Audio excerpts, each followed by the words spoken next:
नमस्कार प्रिय विद्यार्थियों, हम पढ़ रहे हैं 1919 के अधिनियम की मुख्य विशेषताएं। हमने 4 विशेषताओं को पढ़ लिया था। इसके बाद में आता है पांचवी विशेषता कौन सी है इसकी 1919 अधिनियम की जो पांचवी विशेषता है वो कौन सी है, यानी पांचवी विशेषता कौन सी है वो है यानी केंद्र और प्रांतों के मध्य वित्तीय स्रोतों का विभाजन कर दिया गया। यानी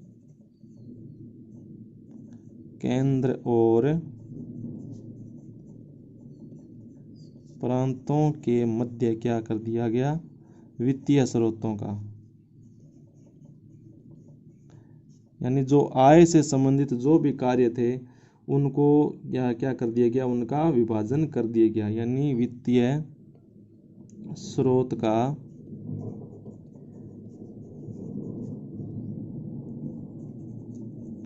विभाजन, ठीक है, वित्तीय स्रोत का विभाजन, ठीक है। इस प्रकार से यानी किस प्रकार से वित्तीय स्रोतों का विभाजन किया गया, इसके अंदर क्या होता है, केंद्र के आय के जो प्रमुख स्रोत थे, यानी केंद्र की आय के स्रोत कौन कौन से थे, ठीक है, कौन कौन से स्रोत थे। जिस प्रकार से केंद्र की आय के स्रोत थे यानी आयकर, आयात निर्यात कर, यानी जो भी जिन विषयों से जिन क्षेत्र से जो भी आय होती थी वो किसको सौंप दी गई, केंद्र को सौंप दी गई। यानी केंद्र की आय के स्रोत कौन कौन से थे, यानी आयकर, ठीक है, दूसरा था आयात निर्यात कर,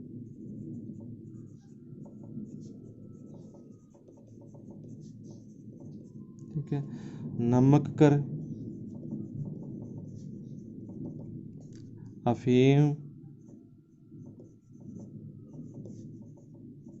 ठीक है, रेल, डाक, मुद्रा। इस प्रकार से जो भी यानी आयात के स्रोत थे वो किसको सौंप दिए गए, वो केंद्र सरकार को सौंप दिए गए। यानी डाक तार है, मुद्रा है, ठीक है, जो भी आमदनी के जो स्रोत थे वो किसको सौंप दिए गए, वो केंद्र सरकार को सौंप दिए गए। इसके बाद में प्रांतों को किन विषयों को सौंपा गया था, यानी प्रांतों के अंदर अब आता है प्रांत, ठीक है, प्रांतों के विषय, ठीक है, प्रांतों को कौन से विषय दिए गए, यानी प्रांतों को कौन से विषय दिए गए जिनसे क्या होता है, आमदनी होती है। यानी कौन से विषय थे प्रांतों को, यानी भू राजस्व, भू राजस्व यानी जमीन पर टैक्स, भू राजस्व, सिंचाई, ठीक है, इसके बाद में जैसे शराब है, शराब पर टैक्स, खाने हैं, ठीक है, और पंजीकरण शुल्क,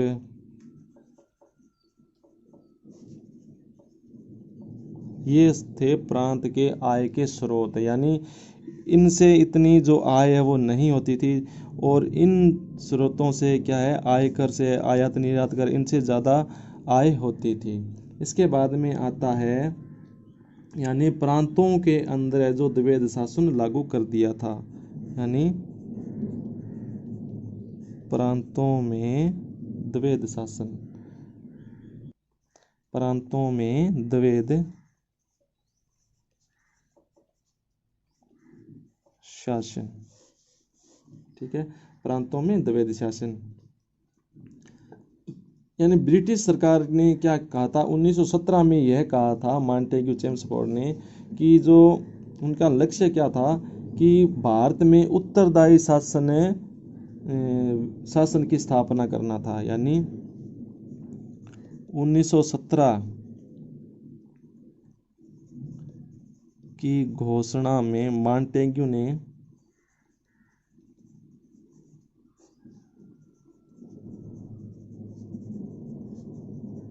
क्या कहा था कि भारत में उत्तरदायी शासन की स्थापना करना, भारत में उत्तरदायी शासन की स्थापना, ठीक है, ये किसने कहा था? मॉन्टेग्यू ने कहा था। ठीक है, और इस प्रकार से क्या होता है, इस लक्ष्य की पूर्ति के लिए क्या होता है, प्रांतों में द्विवेद शासन लागू कर दिया जाता है। ठीक है, इस प्रकार क्या होता है, प्रांतों में द्विवेद शासन लागू कर दिया जाता है। इस प्रकार से क्या होता है कि जो प्रांतीय विषयों को दो भागों में बांट दिया गया। ठीक है, प्रांतीय विषयों को दो भागों में बांट दिया। पहला भाग कौन सा था, यानी सुरक्षित विषय। दूसरा था यानी हस्तांतरित। ठीक है, एक तो था सुरक्षित, दूसरा था हस्तांतरित। सुरक्षित विषयों के अंदर क्या था, जो यानी सुरक्षित विषयों के अंदर जो गवर्नर था वह कार्यकारिणी परिषद की सहायता से कार्य करता था। और इसके अंदर क्या होता है कि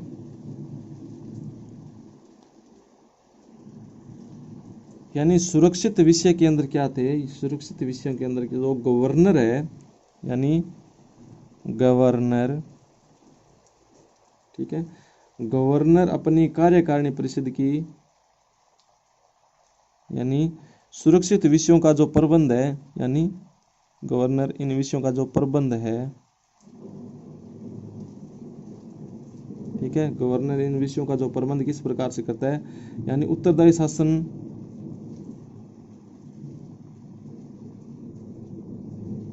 अपनी कार्यकारिणी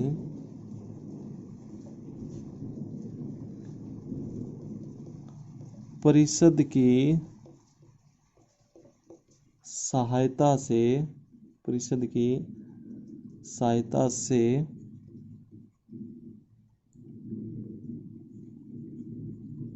करता था।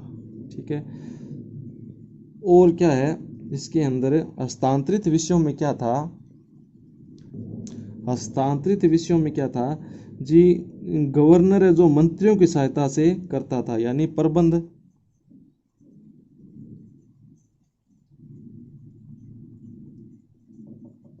मंत्रियों की